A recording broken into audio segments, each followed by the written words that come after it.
সুপ্রিয় দর্শক সবাইকে স্বাগত জানাচ্ছি প্ল্যানেটারি হেলথ একাডেমিয়া সুরক্ষায় প্রতিদিন অনুষ্ঠানে। আপনাদের সঙ্গে রয়েছি আমি ডাক্তার অমিতা হাসান।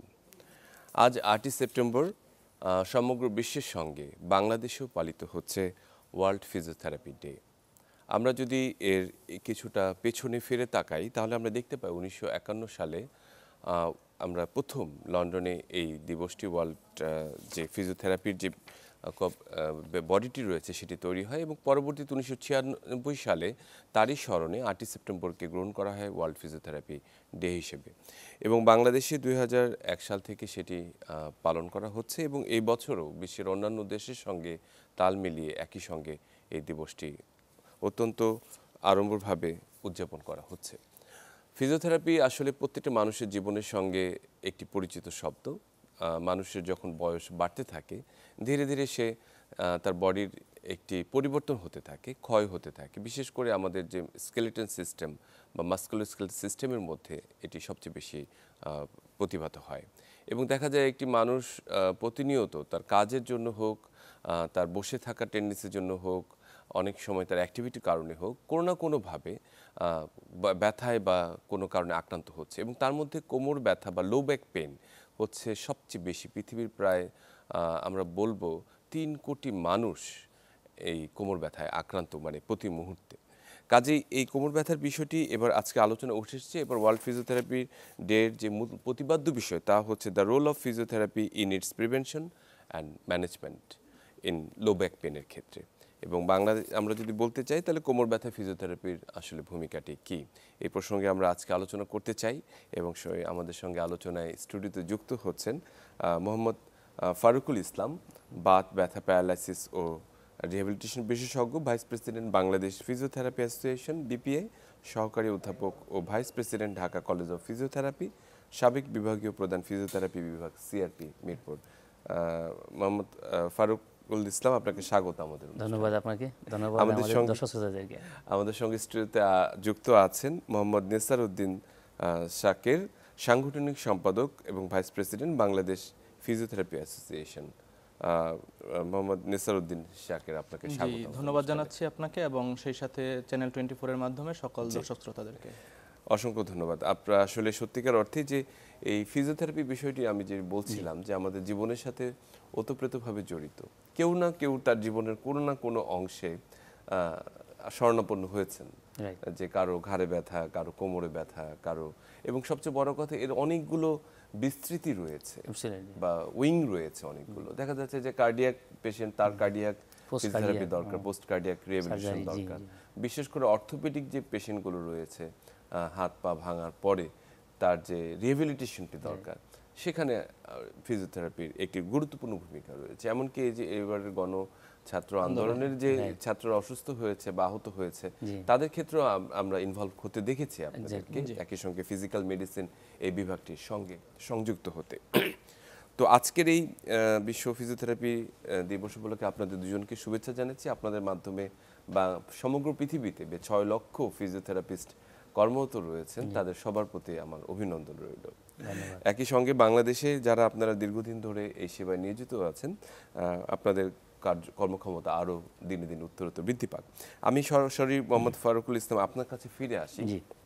এবারের যে আলোচ্য বিষয়টি বা এবারের যে থিমটি রয়েছে ওয়ার্ল্ড ফিজিওথেরাপি ডে 2024-এর, যে কোমর ব্যথা ফিজিওথেরাপির ভূমিকা এবং এর প্রতিরোধের ভূমিকা, এই বিষয়টি নিয়ে যদি বলতেন, কেন আসলে এই বিষয়টিকে বেছে নেওয়া হলো? ধন্যবাদ জানাচ্ছি আপনাকে এবং ধন্যবাদ আমাদের দর্শক শ্রোতাদেরকে। একটি গুরুত্বপূর্ণ বিষয় চ্যানেল 24 আজকে আমাদের সামনে নিয়ে আসছে জন্য আবার ধন্যবাদ জানাচ্ছি। আসলে মূলে আমরা যদি একটু আগে যাই যে ফিজিওথেরাপিটা আসলে কি, অনেকের আমাদের একটা মিসকনসেপশন আছে। ফিজিওথেরাপি আসলে আমরা বুঝি যে সম্ভবত হিট দেওয়া, মাসাজ করা, এক্সারসাইজ করা, like something like that. Actually physiotherapy is a branch of modern allopathic medicine. একজন ফিজিওথেরাপিস্ট সে মানে যে বলা হয় সে নিজে অ্যাসেসমেন্ট করে পেশেন্টকে, ডায়াগনোসিস করবে এবং ওই অনুযায়ী ট্রিটমেন্ট প্রদান করে থাকে। এটা একটা স্বতন্ত্র পেশা, যেটা বলা হয় সে নিজের একচ্ছত্র পেশা, যেখানে সে নিজের রোল প্লে করে থাকে। অনেক এরিয়াতে ফিজিওথেরাপিস্ট কাজ করে থাকেন, তার মধ্যে মাস্কুলোস্কেলেটাল, অর্থোপেডিক্স, আমরা যেটা বলছিলাম কার্ডিও রেসপিরেটরি, স্পোর্টস এবং জেরিয়াট্রিক্স, সর্বক্ষেত্রে ফিজিওথেরাপির বিচরণ যেটা আপনি বলতেছিলেন। তার মধ্যে অন্যতম স্কোপ অফ প্র্যাকটিসে মাস্কুলোস্কেলেটাল বা অর্থোপেডিক্স কেস, যে যার মধ্যে অন্যতম হচ্ছে লো ব্যাক পেন বা জি কোমর ব্যথা, সবচেয়ে বেশি সবচেয়ে আক্রান্ত বেশি হচ্ছে। যেটা জি WHO একটা স্ট্যাটিস্টিক্সে দেখা গেছে 1.27 billion people in world wide they are suffering from low back pain. So আমরা বুঝতে পারি ডেপথ অফ প্রবলেম কত গভীরে আছে। গভীরে আছে। এবং একটা স্ট্যাটিস্টিক দেখা গেছে because of low back pain ইউকেতে পার ইয়ার দ্বারা 200 থেকে 300 মিলিয়ন পাউন্ড লস হয়, because employee cannot attend work. এই ওয়ার্ক অ্যাবসেন্সের কারণে তাদের ইকোনমিক এত ফাইন্যান্সিয়াল লস হচ্ছে। বাংলাদেশও আমরা মনে করি এই সংখ্যাটা কোনোভাবেই কম নয়, বরং দেখা গেছে এভরি 3 পিপল কেউ না কেউ এদের ভিতরে দুজন some way in their life they are suffering from low back pain.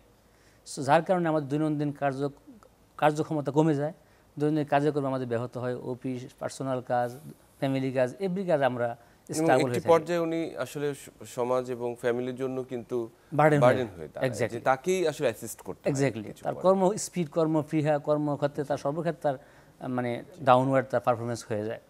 So এই ক্ষেত্রে দেখা যায় অনেক সময় রুগীরা অনেক চিকিৎসা করে থাকেন, বিশেষ করে মেডিসিন, সার্জারি, অনেক কিছু। এবারে প্রতিপাদ্য বিষয় এবং সময়োপযোগী আমি বলবো যে এটা ফিজিওথেরাপি, যেখানে একটি খুবই কার্যকরী ব্যবস্থা এবং রিসার্চ বা গবেষণা দেখা যায় কনজারভেটিভ ট্রিটমেন্ট, যেটা আমরা বলি ফিজিওথেরাপিটা is best then surgical procedure. আমার এমএসএস থিসিস ছিল এই PLID নিয়ে বা কোমর ব্যথা নিয়ে সার্জারি ভার্সাস কনজারভেটিভ, এবং ওয়ার্ল্ডের গবেষণা দেখা গেছে যে কনজারভেটিভটা বেস্ট প্রিভারেবল। হ্যাঁ, surgery may be necessary in certain moment, but বেশি effective and efficient is conservative, that is physiotherapy. So exercise, physiotherapy, lifestyle মডিফিকেশনের মাধ্যমে একজন কোমর ব্যথার রোগী সে কোমর ব্যথা থেকে সুরক্ষা পেতে পারে এবং কোমর ব্যথা থেকে উত্তরণ হতে পারে। ধীরে ধীরে সেটা থেকে আসলে বেরিয়ে আসতে পারে।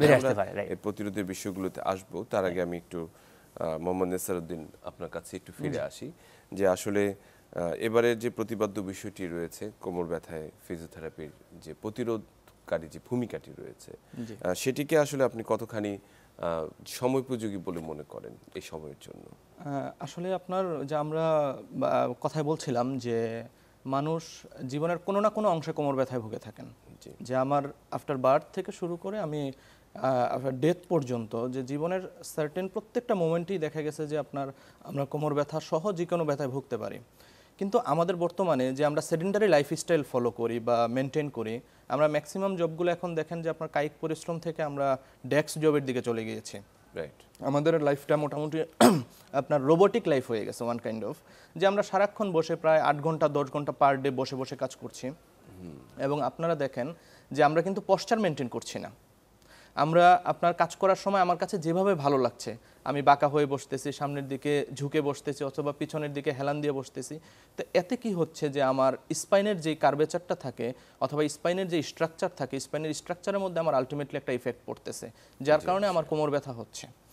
এখন আমরা যদি আপনার এই মেনটেনটা করতে পারি, যে আমি আমার পশ্চার মেনটেনটা, যেটা আপনি জানেন, আপনি ওয়ার্ল্ডের অনেক দেশে শুধুমাত্র পশ্চার মেনটেনের জন্য অনেক ইনস্টিটিউট আছে, অনেক ইউনিভার্সিটি আছে, বাট আমাদের দেশে তো এখন পর্যন্ত ওইভাবে ডেভেলপড হয় নাই। আমরা যারা ফিজিওথেরাপি স্পেশালিস্ট আছি, আমরা কাজ করছি যে পেশেন্টদের যে পশ্চার মেনটেনটা আছে এবং অন্যান্য যে সে কাজের ক্ষেত্রে যে ওয়ার্কলোড মেনটেন্যান্সটা আছে সহ, এগুলো যদি তাকে মেনটেন করে দেয়া যায় একটা পিপলকে, যে সারাদিন কাজ করছে, তাকে যদি আমরা দেখিয়ে দিতে পারি, অথবা আপনাদের যারা অফিসে কাজ করছি আমরা, অথবা যারা অফিসে কাজ করছে তাদের ডেস্কটাকে যদি ওইভাবে মেনটেন করে দেওয়া যায়, যে আপনি আপনার চেয়ারটাকে 90/90 ডিগ্রি অ্যাঙ্গেলে রাখেন এবং আপনি কাজটা এভাবে করেন, আপনি কিছুক্ষণ পর পর একটু স্ট্রেচিংগুলো যদি আমরা দেখাই দিই, স্ট্রেচিং এক্সারসাইজগুলো, তাহলে দেখা গেছে যে সে আপনার তার ব্যথাটা থেকে আপনার সে মুক্তি পাবে।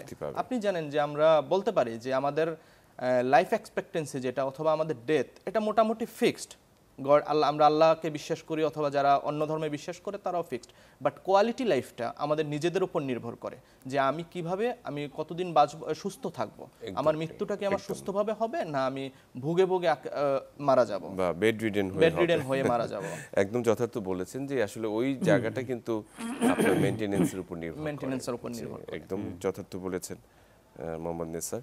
আমি ফারুক আপনার কাছে একটু ফিরে আসি ফারুক সাহেব, সেটা হচ্ছে যে আমরা কোমর ব্যথার আসলে এত বিশদ কারণটা কি, মানে কোমর ব্যথা কি কি কারণে মূলত হতে পারে? কোমর ব্যথার প্রধানত অনেকগুলো কারণ আছে। প্রধানত আমরা দুইটা ভাগ করি, একটা হচ্ছে মেকানিক্যাল কারণ, আর একটা হচ্ছে আপনার মানে ইনফ্ল্যামেটরি বা আর্থারাইটিস কারণ হতে পারে। But mostly people suffer from mechanical problem, যেটা আমাদের সম্মানিত ডাক্তার নিসার বলছিলেন যে বিকজ অফ ফোর্সার, because of our occupations, so many factors এখানে ইনভলভমেন্ট। সো মেকানিক্যাল কারণটা যদি আমরা দেখি এখানে, এবং আরেকটা কারণ because of slip disc, low back পেইনের স্লিপ ডিস্ক অনেক কারণে হয়ে থাকে। আমরা যদি হেভি লিফটিং করে থাকি উইদাউট প্রপার পজিশনিং, বা আমরা যদি লম্বা সময় ব্যাড ফোর্সার ফলো করে থাকি, বা ট্রাভেলিং করি অকওয়ার্ড ফোর্সারে, স্লিপ ডিস্ক হয়। সো এরকম মেকানিক্যাল পেন, ইনফ্লামেটরি, যেটা আমরা স্লিপ ডিস্ক, এই মেইন তিনটা রিজনের কারণে আমাদের লো ব্যাক পেন মানুষ সাফার করে থাকে। খুবই যথার্থ বলেছেন। আরেকটি বিষয় হচ্ছে যে মানে এই যে পোশ্চারের কথাটি বললেন যে আমাদের বসতে হবে, যে যথার্থ যে পজিশন রয়েছে সেই জায়গাটি, এবং বেশিরভাগ অফিস ওয়ার্ক হওয়ার কারণে মানুষ তো এখন মানে হাঁটাহাঁটি চলাচল অনেকখানি আসলে সীমিত হয়ে গেছে। বেশিরভাগই মানুষ চেয়ারে বসে কাজ করতে চায়। তো সেই জায়গার ক্ষেত্রে চেয়ারের যে গঠনটি রয়েছে সেটি কিন্তু উপযোগী নয় সব জায়গায়, যে পোস্টারটি রয়েছে সেই ধরনের ক্ষেত্রে আসলে কোনো ধরনের অ্যাওয়ারনেস অথবা সচেতনতামূলক কিছু কি আমরা করছি কিনা বা প্রচার করছি? আমাদের বাংলাদেশ ফিজিওথেরাপি অ্যাসোসিয়েশনের পক্ষ থেকে আমরা অকুপেশনাল ওয়ার্ক অ্যান্ড সেফটি নিয়ে আমরা বিভিন্ন প্রোগ্রাম করে থাকি। যেমন পার্সোনালি আমি বিভিন্ন কোম্পানিতে এইচআরের থ্রুতে তাদের এমপ্লয়ির উদ্দেশ্যে আমি প্রেজেন্টেশন দিয়েছি। যেমন আমি নাম বলবো না, কয়েকটা প্রতিষ্ঠানে আমি দিয়েছি, কয়েকটা ব্যাংকে দিয়েছি, how to prevent low back pain, how to improve their work performance by preventing their spinal বা ফোর্সারাল পেইন। এবং তারা দে ওয়ার ভেরি হ্যাপি। এবং আই হ্যাভ সিন যেখানে অলমোস্ট 60 to 70% এমপ্লয়ি তারা সাময়িক কোমর ব্যথা ভুগতেছে, এবং তাদের এই প্রোগ্রাম করার পর তাদের বলছে তারা আমাদের খুব ইফেক্টিভ হয়েছে, এবং তারা কন্টিনিউয়াস প্রোগ্রামটা রানিং করার জন্য আমাকে রিকোয়েস্ট করে থাকে। সেই ক্ষেত্রে আমাদের অ্যাসোসিয়েশনের পক্ষ থেকে আমরা সমগ্র দেশব্যাপী এইরকম প্রোগ্রাম চালিয়ে থাকি, এবং ন্যাশনাল প্রোগ্রাম টিভিতে, চ্যানেল বা মিডিয়াতে করে থাকি আমরা। Exactly, leaflet. এবং আরেকটা আমরা করে থাকি যে আর্গোনমিক সেটিংস, আপনি জানেন ওয়ার্ক আর্গোনমিক্স, যেটা আমরা এটাও ফিজিওথেরাপি অ্যাসোসিয়েশন বা ইন্ডিভিজুয়াল ফিজিওথেরাপিস্ট এটা নিয়েও কাজ করে থাকেন। জি, যে একটা ভিতরের স্ট্রাকচারাল যে সাইডটা হতে পারে সেটাও আসলে কাজ করে, ওয়ার্কিং সেটিংসটা। আমাদের দেশে যেটা সমস্যা, আমাদের ধরেন এই চেয়ারে আমি সেখানে বসতেছি, আমার থেকে যে 6 ফিট বা 7 ফিট সে ওখানে এসে বসতেছে। এখানে আমি একটা কোর্স করেছিলাম বাইরে, যে সিটিং এর উপরে। বিদেশে the tools has to fit with the people, আর আমাদের দেশে man has to fit with the tools. Exactly. আমাদের বিশাল একটি কর্মী বাহিনী রয়েছে, বিশেষ করে যারা গার্মেন্টসে কাজ করেন অথবা দাঁড়িয়ে অনেকের কাজ করেন, বা একই পোস্টারে দীর্ঘ সময় কাজ করতে হয়। এই যে এই অংশটি রয়েছে তাদের জন্য আসলে কি ভূমিকা পালন করা যায়, বিশেষ করে তাদের আর্লি এই যে লো ব্যাক পেইন এটাকে প্রিভেন্ট করার জন্য, যারা অনেকক্ষণ বসে কাজ করেন অথবা অনেকক্ষণ দাঁড়িয়ে কাজ করেন, তাদের জন্য আপনাদের টিপসটি কি? জি, আমি নিজেও একটা হসপিটালে আছি। আমার হসপিটালটা বাংলাদেশের one of the largest garments কোম্পানির, ঠিক আছে। তো আমাদের প্রায় 20,000-এর মতো আপনার ওয়ার্কার। তো দেখা গেছে যে প্রতিনিয়তই আমরা এই বিষয়গুলোকে ডিল করতে হচ্ছে, যে অনেক ওয়ার্কার চলে আসতেছে অথবা তাকে ছুটিতে চলে যেতে হচ্ছে শুধুমাত্র ব্যাক পেইনের কারণে।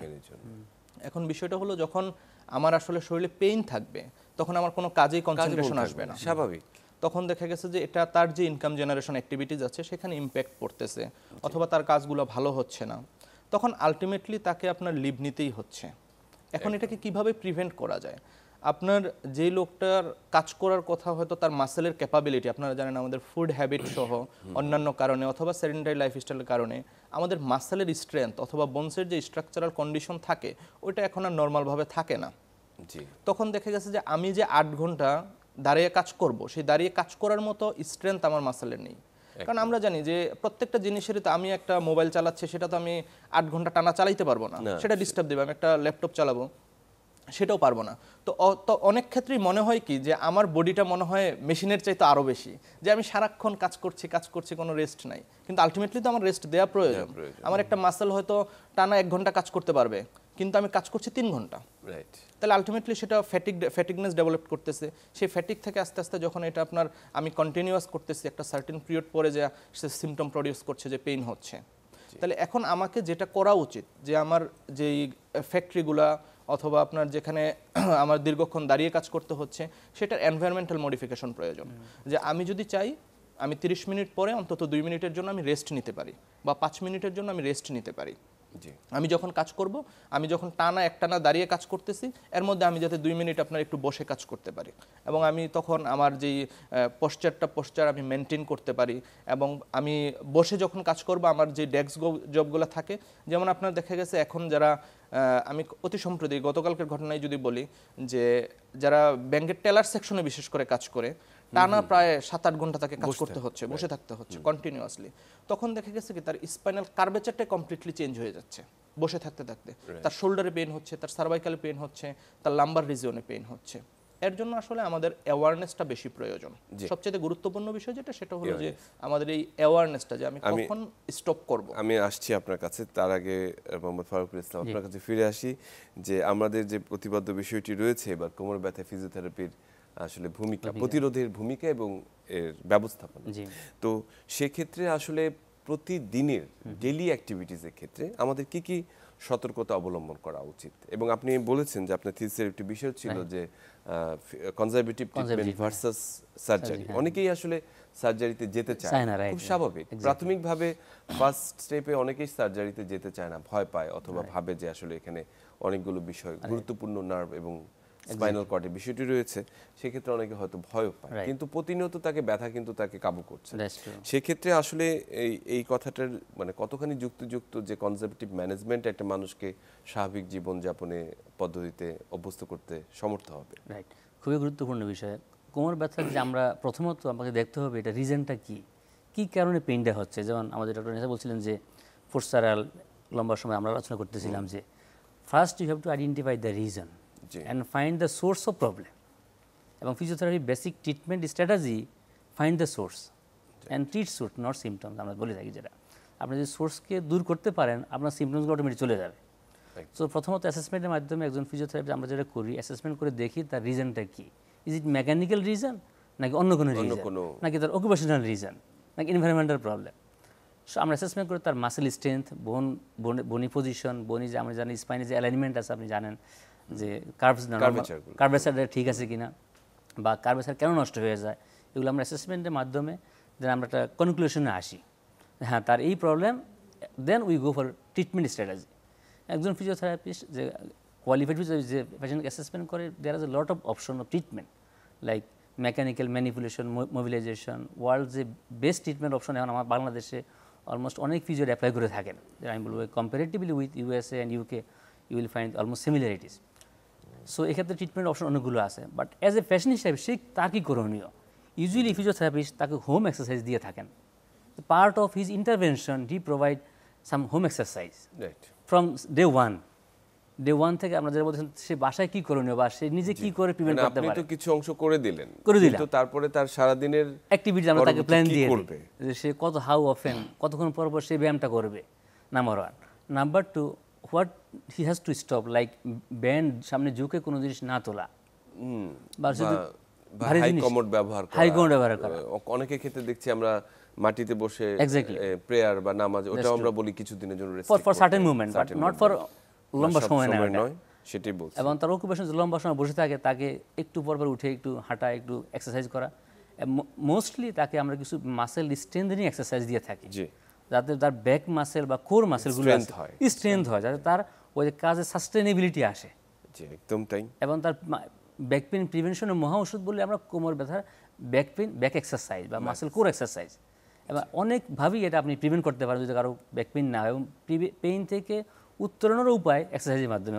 একদম, এটা খুবই চমৎকার বলছে। আমি নেসার আপনার কাছে ফিরে আসি একটু, যে সাধারণত কোমর ব্যথার জন্য মানে কি কি ধরনের মডালিটিসগুলো আপনারা ব্যবহার করেন? মানে আমরা শুনেছি, মানে অনেক ক্ষেত্রে আমরা এই যে রে, অথবা অনেক সময় যে আমরা কিছু হিট দিয়ে অথবা এক্সারসাইজ দিয়ে, কি কি মডালিটিসগুলো সাধারণত ব্যবহার করে থাকেন? অ্যাকচুয়ালি আসলে মানে আমাদের ডক্টর ফারুকুল ইসলাম সাহেব আপনার শুরুতেই বলেছিলেন যে আমাদের ফিজিওথেরাপিতে আমাদের দেশে মিসকনসেপশনটা অনেক বেশি, এবং এই মিসকনসেপশনটা আসলে আমাদের টোটাল কমিউনিটিতে, নট অনলি পেশেন্টদের মধ্যে, আমাদের ফিজিশিয়ান সহ সবার মধ্যে একটা মিসকনসেপশন আছে। যেমন আমাদের সবাই আমরা মনে করি যে আসলে ফিজিওথেরাপি মানেই হলো আপনার একটু বড় বড় মেশিন দিয়ে আমরা হিট দিলাম অথবা ট্রাকশন দিলাম, টানা দিলাম, এটাকে আমরা আসলে ফিজিওথেরাপি মনে করি। এর ওয়ান অফ দ্য মোস্ট কারণ হলো যে আমাদের যে টারশিয়ারি লেভেলের হসপিটালগুলো অথবা গভর্নমেন্টের যে হসপিটালগুলো, সেখানে কিন্তু আসলে কোনো ফিজিওথেরাপিস্ট নেই। এর অন্যতম কারণ সেখানে আপনার ডিপার্টমেন্টগুলো হলো আপনার মেডিকেল টেকনোলজিস্ট, ডিপ্লোমা ফিজিওথেরাপি যারা আছেন তাদের মাধ্যমে পরিচালিত হচ্ছে বাংলাদেশে এখন পর্যন্ত। এখন আমরা যারা ফিজিওথেরাপি স্পেশালিস্ট, যেমন আমরা অনেকেই এখন আপনার এমএ মাস্টার্স করেছি বিভিন্ন স্পেশালাইজেশনে, আমরা পিএইচডি করছি, আমরা বিভিন্ন ধরনের রিসার্চ করছি, থিসিস করছি, বাংলাদেশের অনেকেই স্কলারশিপ নিয়ে দেশের বাইরে যাচ্ছে। তো আমরা যখন প্র্যাকটিস করি, আমাদের প্র্যাকটিসের মধ্যে আপনার অ্যাবাউট 5 to 10% হলো মডালিটিস, আমরা 90%ই আপনার ম্যানুয়াল থেরাপি দিয়ে থাকি। কারণ হলো আপনি মানে মডালিটিসটা ওয়ান কাইন্ড অফ পেন কিলারের মতো কাজ করে, সাময়িক। আমি মডালিটিস দিলাম, সে ভালো থাকলো, বাট আপনার অ্যাজ এ আপনি ডক্টর, আপনি নিজে একজন ফিজিশিয়ান, মডালিটিসের মাধ্যমে কিন্তু পেশেন্টের স্ট্রাকচারাল চেঞ্জ আনা পসিবল না, মাসেলের স্ট্রেংথের চেঞ্জ আনা পসিবল না। আমাকে প্রথমেই তাকে অ্যাসেসমেন্ট করতে হবে। প্রপার অ্যাসেসমেন্টের মাধ্যমে আমরা অনেক সময় দেখা গেছে যে আমরা অ্যাসেসমেন্টটাই আমাদের রং শুরু হয়। আমরা পেশেন্ট আসলে তাকে আপনার চলে যায় আমাদের মানে দ্বিতীয় যেই ধাপটা সেখানে, যে আমরা তাকে এমআরআই করতে পাঠাচ্ছি অথবা এক্সরে করতে পাঠাচ্ছি। বাট ফার্স্ট যে প্রায়োরিটি সেটা হলো আমরা তাকে ডায়াগনোসিস করা, অ্যাসেসমেন্ট করা, ফিজিক্যাল অ্যাসেসমেন্ট করা, স্পেশাল টেস্ট করা, তার কোন মাসেলের সমস্যা, তার কোন স্ট্রাকচারের সমস্যা।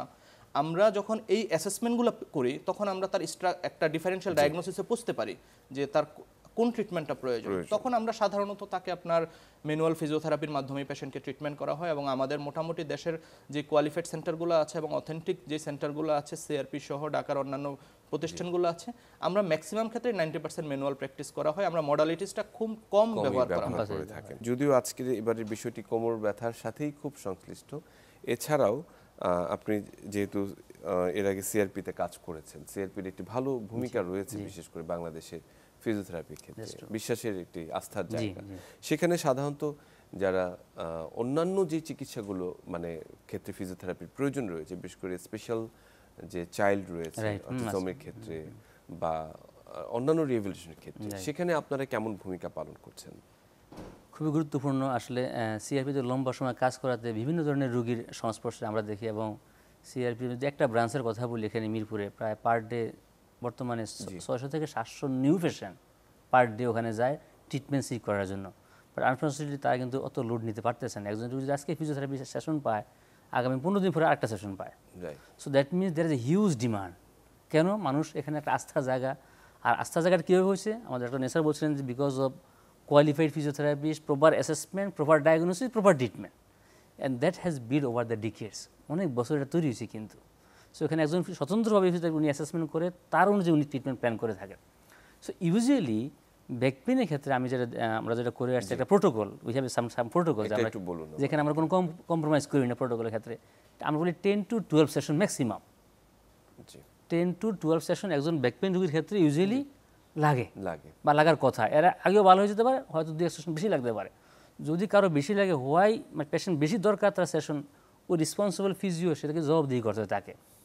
তো এটা হওয়ার কথা, তোমার কেন এটা হলো না, কী প্রবলেম, তাকে সে কেস কনফারেন্স কল করে, স্যার আমার রোগীটা ভালো হচ্ছে না, আমরা কী করি, আমি তো এত সেশন দিচ্ছি, মনে হচ্ছে না আউটকাম আসতেছে না। দেন সিনিয়র সিট টুগেদার, তারা বসে একটা প্ল্যান আউট করে, নাকি তার আরও স্পেশাল অন্য কোথাও রেফারাল প্রয়োজন আছে, আমরা রেফারালটা ফলো করে থাকি এখানে। This is the procedure we follow. Number 2, আপনার যে ট্রিটমেন্ট প্রোভাইডের ক্ষেত্রে এভিডেন্স বেসড ট্রিটমেন্ট প্রোভাইড করছে কিনা। একদম, এখন আমরা বলি best evidence based, right. So this is very important. অনেক আপনি নিজের এক্সপিরিয়েন্স দেখছেন, অনেক রুগী খালি ঘুরে এখানে সেখানে ঘুরে মাসের পর মাস যাচ্ছে, আপনি কিডনির কথা, আমি তো ফিজিওথেরাপি নিচ্ছি, কী নিচ্ছেন আপনি? বাসায় হিট দেই, আলট্রাসাউন্ড দেই, ট্রাকশন দেই, কোনো কাজ তো হচ্ছে না। আপনাকে দেখতে হবে এটা এভিডেন্স বেসড ট্রিটমেন্ট কিনা এবং বেস্ট এভিডেন্স। কারণ world is open, research is open, আপনি চাইলেই পার ডে অনেক রিসার্চ পড়া যায়, অনেক রিসার্চ করা যায়। এবং কেন কাজ করতেছে না? আমাদের দেশে যেটা আমাদের আসলে রিসার্চে অত বেশি মনোযোগ আমরা দেখি না, খুব গুরুত্বপূর্ণ বলেছেন। তো এই জন্য এভিডেন্স বেসড রিসার্চ যদি ট্রিটমেন্ট প্রোভাইড করে থাকে, অবশ্যই এখানে কাজ করার কথা। নাম্বার 3, যে পেশেন্ট আপনার ইনস্ট্রাকশনগুলো ফলো করতে পারতেছে কিনা, একদম সে নিতে পারতেছে কিনা, দিস ইজ ভেরি ইম্পর্টেন্ট। যদি সে না নিতে পারে, আপনি তাকে ফলো আপ করেন। আমাদের কাছে রোগী যখন আসে, before go to another session, আপনি গতকাল আপনি এক্সারসাইজ করছেন, সেটা আমার করে দেখান, রাইট, এক্স্যাক্টলি প্র্যাকটিক্যালি করে দেখে আমি করছি, করে কি হয়েছে আপনার, স্যার ব্যথাটা এখানে বাড়ছে, ওখানে কমছে, দেন আমরা একটা feedback pi. So physiotherapy is not, আমি সবসময় বলি আমার স্টুডেন্টদেরকে বলি কলেজে, physiotherapy is not like recipe. যেমন বর্তমান যে রেসিপি প্রোগ্রাম ফলো করতেছে, আপনি কি এটা রেসিপি ফলো করবেন, আপনি রান্না করতে পারবেন। Physiotherapy is not like that, is not the list. Everyday patient assessment, everyday evaluation, সেই অনুযায়ী তাকে আসলে treatment, it is not precept করতে হবে। অসংখ্য ধন্যবাদ ফারুকুল ইসলাম, আপনি খুব চমৎকার করে গুছিয়ে বলেছেন। আমি নেসার আপনার কাছে একটু ফিরে আসি। সেটি হচ্ছে যে যেটি বললেন মিস্টার ফারুকুল ইসলাম, যে একটি লো ব্যাক পেনের দেখা যাচ্ছে 10 থেকে 12টি সেশন প্রয়োজন হতে পারে, কোনো কোনো ক্ষেত্রে বেশিও লাগতে পারে, এবং আমরা সরকারি যে ব্যবস্থাপনা রয়েছে সেটি অপ্রতুল। সব বিভাগীয় শহরে আসলে সব ব্যবস্থা নেই, এবং থাকলেও সেখানে অনেক বেশি ভিড়, যেটি আপনি বললেন যে সিআরপির কথাই আপনি উল্লেখ করেছেন। তো সেক্ষেত্রে অনেকে মানুষ বিভিন্ন প্রাইভেট সেক্টরের দিকে ধাবিত হয়, যেতে বাধ্য হয়, এবং সেই জায়গাটিও কিন্তু মানে একেবারেই মানে ফিনান্সিয়াল আমি বলবো যে খুব কম তা নয়, মানে একটা খুব বড় একটি অ্যামাউন্টই চলে আসে এক সূত্রে। সেই জায়গাটিকে আসলে কিভাবে মানুষের জন্য সহজলভ্য করা যায় ফিজিওথেরাপির এই চিকিৎসা সেবাটি? জি, আসলে আমরা যদি মানে একটা সেন্সে চিন্তা করি যে ফিজিওথেরাপি একটা এক্সপেন্সিভ ট্রিটমেন্ট প্রসিডিওর, বাট আমরা যদি আবার অন্য দিক থেকে চিন্তা করি যে আসলে আমি যদি কোমর ব্যথার কারণে 2 মাস বা 3 মাস কাজ না করতে পারি, অথবা আমি যদি কোমর ব্যথা বা অন্যান্য কোনো ব্যথার কারণে, অথবা আমি ডিসেবিলিটি নিয়ে যদি আমি হসপিটালাইজ থাকি, তাহলে আমার এক্সপেন্সটা কত যাচ্ছে। আমার ডক্টর ফারুকুল ইসলাম সাহেব এর আগে বলেছিলেন যে ইউকে সহ ইউএস এর যেই বার্ডেন, ইকোনমিক্যাল বার্ডেন যেটা কোমর ব্যথার কারণে হয়ে থাকে, তাহলে আমরা যদি দুটাকে কম্প্যারিজন করি যে আমার ফিজিওথেরাপি ট্রিটমেন্ট কস্ট সাথে যদি আমি ফিজিওথেরাপি না নিয়ে আমি যদি কমপ্লিট বেড রিডেনে থাকি, অথবা আমি যদি হসপিটালে ভর্তি থাকি, তাহলে আমার এক্সপেন্সটা কত, এটা তুলনা করলে অবশ্যই। হ্যাঁ, দুইটা যদি আমি কম্প্যারিজন করি, তাহলে দেখা গেছে যে কোয়ালিটি ফিজিওথেরাপি ট্রিটমেন্টের চার্জটা কম। But on the context of Bangladesh, যে আমাদের ম্যাক্সিমাম মানুষ একটা বিলো অ্যাভারেজের নিচে বসবাস করে ইকোনমিক্যাল, সেক্ষেত্রে দেখা গেছে যে অনেক ক্ষেত্রেই তাদের আপনার ট্রিটমেন্টটা আপনার এক্সপেন্সিভ হয়ে যাচ্ছে। সেক্ষেত্রে তারা যদি শুরুর দিন থেকে কোয়ালিটি ট্রিটমেন্টটা পায়, এর জন্য আমি সবার কাছে অনুরোধ করব, যারা ডক্টরস কমিউনিটি টোটাল বাংলাদেশের ফিজিশিয়ান, ফিজিওথেরাপিস্ট সহ অন্যান্য যারা রিহ্যাবিলিটেশন এক্সপার্ট আছেন, সবার কাছে অনুরোধ করব যে একটা সঠিক রেফারেল সিস্টেম ডেভেলপ করা। কারণ হলো কি, আপনি দেখেন একটা সময় আপনার ওয়ার্ল্ডে ট্রিটমেন্ট হয়তো আপনার মেডিকেল মডেলে, এখন হচ্ছে বায়োসাইকোসোশ্যাল মডেলে, যে একটা পেশেন্ট আমার কাছে কোমর ব্যথা নিয়ে আসলো, এমনও হতে পারে যে এই কোমর ব্যথাটা তার সাইকিয়াট্রিক কজ থেকে হচ্ছে, সাইকোসোমাটিক পেন থেকে হচ্ছে, অথবা আমি এমনও পেশেন্ট পেয়েছি যে সে সিভিয়ার পেইনে আক্রান্ত, এর ব্যাকগ্রাউন্ড আমি যখন খুঁজতে গেলাম, একই এট এ টাইমে তার বাবা এবং তার হাজব্যান্ড এবং তার মা মারা গিয়েছে। ওই ট্রমাটা সে নিতে পারে না, সিভিয়ার পেইন, তাকে আপনার হসপিটালে ভর্তি করে রাখা হয়েছে। ফার্স্ট ডায়াগনোসিস তার রিউমাটিক, তারপরে আপনার অন্যান্য অনেক ডায়াগনোসিস, কিন্তু আলটিমেটলি তার পেইনটা ডেভেলপ করতেছে সাইকোসোমাটিক থেকে। এখন আমাকে আগে সেটা ফাইন্ড আউট করতে হবে যে তার এক্সাক্ট কারণটা কি। যদি সেটা করে আপনার সঠিকভাবে ট্রিটমেন্ট করা যায়, তাহলে সেটার এক্সপেন্সিভ। আমি ফারুকুল ইসলাম, আমাদের সময় খুবই আসলে সংক্ষিপ্ত, বুঝতেই পারছেন। আমি আপনার কাছে মোটামুটি বলা যায় যে শেষের দিকে যে কিছু টিপস চাইবো, সেটি হচ্ছে যে আমরা বর্তমান বিশ্বের সঙ্গে তাল মিলিয়ে আসলে আমরা কোথায় আছি, 1 নম্বর। 2 নম্বর হচ্ছে দক্ষ জনশক্তি আমরা তৈরির ক্ষেত্রে মানে সবাইকে আসলে এই কোয়ালিফাইড চিকিৎসাটি পাচ্ছে কিনা, অথেন্টিক ট্রিটমেন্টটি পাচ্ছে কিনা, এই দুটি বিষয় নিয়ে যদি আমাদেরকে খুব সংক্ষেপে একটু বলতেন আপনি। খুবই গুরুত্বপূর্ণ বিষয় দুইটা আসলে, যে কোয়ালিফাইড চিকিৎসা পাচ্ছেন এবং আমাদের দৈনন্দিন কাজকর্মে কীভাবে আমরা করবো সেই টিপসটিও। সো প্রথমত এখানে কোয়ালিফাইড নাম্বার খুব অপ্রতুল। বর্তমান আমাদের অ্যাসোসিয়েশনের স্ট্যাটিস্টিক্স অনুযায়ী around 5000 qualified physio at present বাংলাদেশে। আমার মনে হয় 3000ই কাজ করে ঢাকা শহরে। তাহলে আপনি বুঝেন গ্রাম শহরে কারা সার্ভিস দিচ্ছে, কারা দিচ্ছে, আদৌ কোয়ালিফাইড ট্রিটমেন্ট পাচ্ছে কিনা। যেটা আমাদের মনে হচ্ছে যে কোয়ালিফাইড চিকিৎসাটা খুবই অপ্রতুল কারণে তারা মেল ট্রিটমেন্টের শিকার হচ্ছে। অনেকে দেখা যাচ্ছে যে আরো জটিলতা বেশি তৈরি হচ্ছে। এক্ষেত্রে যেহেতু আমাদের অপ্রতুল, আমাদের পলিসি আস্তে আস্তে আমরা আশা করি বিল্ড হবে। এক্ষেত্রে জনসাধারণের উদ্দেশ্যে আমি বলবো, তাদের ফিজিওথেরাপি নেওয়ার ক্ষেত্রে বা যে কোনো সার্ভিস নেওয়ার ক্ষেত্রে একটু অথেন্টিসিটি দেখা, যে উনি কী করেন বা কী করেন, কী করণীয়, 2-1 দিন গেলে উনি বুঝবেন তার কি অবস্থা বা ডিগ্রি আছে কিনা, তার একটু দেখা, খোঁজ নেওয়া। এবং যারা রেফার করছেন তাদেরও সতর্ক থাকা উচিত, কার কাছে রেফার করতেছেন। Right, exactly. And number 2, costing যে ইস্যুটা আছে, কস্ট আসলে আমাদের যতক্ষণ পর্যন্ত এটা জেনারেলাইজিবিলিটি না আসবে ফ্রম দ্য গভর্নমেন্ট, ফ্রম উপজেলার স্বাস্থ্য কমপ্লেক্স থেকে শুরু করে টার্সিয়ারি লেভেল পর্যন্ত সব মানুষের মানে দৌড়গোড়া না যাবে, সার্ভিস কিন্তু একটু কস্টলি থেকে যাবে because of private sector. So গভর্নমেন্টেরও উদ্যোগ নিতে হবে সার্ভিসটাকে জনসাধারণের উদ্দেশ্যে উন্নত করে দেওয়া। এবং আপনি দেখেন এই যে বর্তমান যে বৈষম্য আন্দোলনে এখানে যাদের অনেক এমপুটি হয়েছে পা, সেটা আসলে খুবই তাদের এই পুনর্বাসনের জন্য ফিজিওথেরাপি বিশাল খুবই একটা গুরুত্বপূর্ণ প্রভাব। ভূমিকা। অসংখ্য ধন্যবাদ, ভীষণ গুরুত্বপূর্ণ কিছু কথা বলেছেন এবং অসংখ্য ধন্যবাদ মোহাম্মদ স্যার আপনাকেও, আপনিও ভীষণ গুরুত্বপূর্ণ কিছু তথ্য আমাদেরকে আজকে উপস্থাপন করেছেন। নিশ্চয়ই পরবর্তীতে আপনাদের সাথে আমরা আবার যুক্ত হব। সুপ্রিয় দর্শক, আজকে এই ওয়ার্ল্ড ফিজিওথেরাপি ডেতে আমরা ভীষণ গুরুত্বপূর্ণ একটি বিষয়, বিশেষ করে কোমর ব্যথায় যারা আক্রান্ত তাদের নিয়ে কথা বলেছি। আসলে ডে টু ডে অ্যাক্টিভিটি বা লাইফস্টাইল মডিফিকেশন কেমন হওয়া উচিত এবং এটি অথেন্টিক ফিজিওথেরাপি আপনাকে হয়তো ওই কোমর ব্যথা থেকে মুক্তি দিতে পারে এবং তার জন্য প্রয়োজন যথাযোগ্য চিকিৎসকের শরণাপন্ন হওয়া, প্রপার রেফারিং এবং একই সঙ্গে অথেন্টিক ফিজিওথেরাপিস্ট তার সহযোগিতা। এই সবগুলো বিষয় যদি একসাথে কাজ করে তাহলে নিশ্চয়ই আমরা কোমর ব্যথা থেকে মুক্ত থাকতে পারবো। সবাই ভালো থাকবেন, সুস্থ থাকবেন।